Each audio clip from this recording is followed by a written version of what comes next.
I know there are some incredible, dedicated voice actors out there who have worked hard on their craft for their entire lives, but there is no better animated movie casting ever than Jack Black as Poe.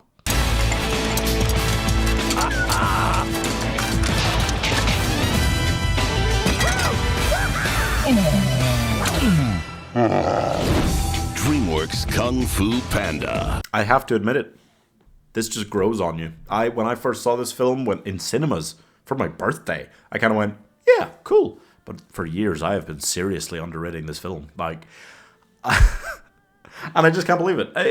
It's so undeservingly good. It shouldn't be this good. It's Kung Fu Panda. It's called Kung Fu Panda. The film is called Kung Fu Panda. Still can't quite bring myself to say I love it, but I do. It's just that level of good, and it's educational too. I learned that pandas love eating noodles, that they are great at kung fu, and that they can destroy towns by moving their pinky finger. It's possible not all of that is completely factual. Kung Fu Panda is about Po, a big dude with far more energy than he looks like he should have, who constantly makes jokes about his weight and is weirdly entertaining. It's like Jack Black was made for this. And there's this big kung fu palace with all this magical shit going on, and all these different animals and races live in harmony together and are all equal, and it proves that anyone can be a hero, except for the geese. The geese are all servants and are subjugated throughout with no hesitation. And also, they make fun of him for being like a big fat panda the whole way through the film. He's a pretty regular size for a panda. Again, racism. So Po gets chosen to become the legendary dragon warrior and fight the villainous Tai Lung, who has escaped from a mighty prison filled with rhino guards, because rhinos are all violent and angry. Racism. And also, why do they have a facility with like 30 guards on full-time pay? Huge building just to keep him in prison? Like, really, Master Oogway? Allocation resource not your thing? Just kill the guy. They were also willing to kill him as soon as he escaped, so like, doesn't matter.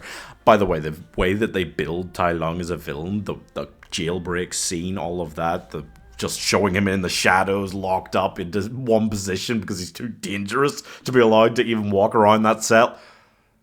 Villain aura of the highest order. I don't know how they did that. Maybe the best, like, building and character creation of an animated villain of all time. This feels like a kung fu movie, just perfectly built to include Western comedy and animation elements.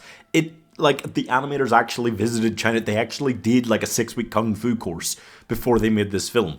When a parody respects the original, when a parody clearly has a great appreciation and true respect for the original creations, when they really enjoy the original creations, that is when you make parody at its very finest. And when sometimes you can, in some ways, surpass the original by just doing and showing and being willing to just immerse yourself violently and completely in what this is. The fact that Kung Fu is about acceptance, respect, loyalty, just training hard, and yet they're all mean to the panda because he doesn't fit into their clique, that is so funny to me. But what about the story of Tigress for real? Like, she grew up, Shifu raised her basically, while not loving her the way he should because he was betrayed by Tai Lung, so she was living under his shadow and could never be as good as him. And then she becomes the best of the Furious Five. And Po comes in and steals Shifu's appreciation and respect and love, the title of Dragon Warrior, and she's just left in the shitter. Rude!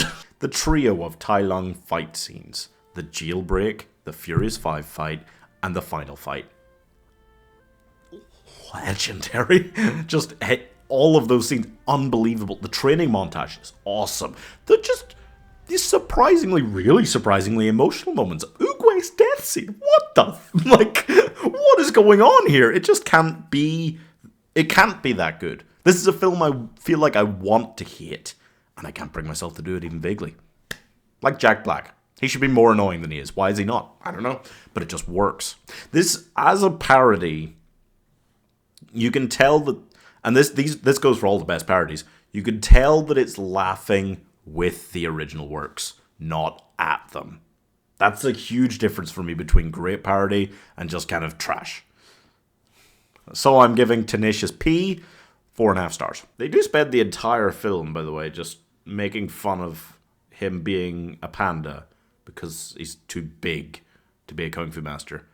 They spend the entire film making fun of him because of his size when there's a praying mantis running around doing kung fu and nobody has a problem with it.